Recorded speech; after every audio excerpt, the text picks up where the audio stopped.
My project is on the nervous system and how it is affected by space and the change in gravity from the Earth to outer space.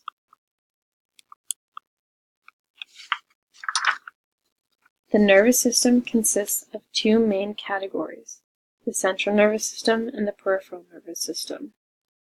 The central nervous system is made up of the brain and the spinal cord, whereas the peripheral contains all of the nerves that begin at the brain and spinal cord and branch out all throughout the body. The peripheral nervous system is divided into the somatic and autonomic nervous systems. Somatic being the nerves that transfer signals to and from the nervous system and the muscles, while the autonomic consists of the involuntary automatic movements controlled by nerves and the muscles. In the brain and throughout the body, neurons are fired extremely fast to send messages to the brain and from it to the parts of the body. It makes for quick reactions and quick muscle responses. In space, as astronauts escape the atmosphere and enter great amounts of pressure, the release speed of neurotransmitters decreases. Adaptations of the body in outer space also include changing of nervous tissue.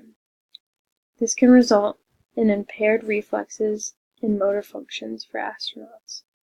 Another thing one astronaut said was that they experienced a lot of nausea due to the fact that your inner ear says that your balance is off, while your eyes see that you're upright. He explained that it was like the brain was receiving mixed signals, which took a little longer to get used to.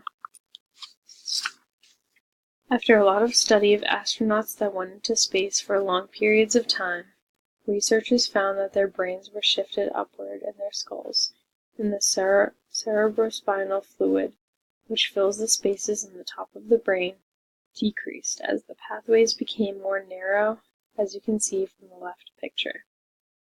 As for short-term space exploration, little to no astronauts had this occur to them.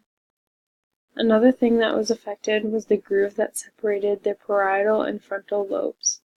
Many astronauts on long-term flights, and some on short-term, were found to have come back with more narrow grooves. People who endure space exploration can expect changes to almost every part of their body and most of their basic functions. As for the nervous system, you can often see changes to the brain, more severe based on the length of the time in space, and changes to how neurons react due to microgravity. Muscle fatigue is common, and a large reason why people in space are given means to exercise now to stay healthy and try to maintain how their body functioned on the Earth. A lot of research has been going on into how the human body changes in space, and that will always continue, especially as space exploration develops into longer missions. Right now, within nervous system research, they are conducting cognitive studies in how long-term space will affect the brain and development when the astronauts return. What kind of irreversible effects will they have? And will they have more difficulties learning and grasping new information as they return to Earth? Physical and mental preparation is very necessary. People should work physically to strengthen their muscles and the muscle tissue so that it won't deteriorate as quickly when the neurons begin to adapt to changes in space.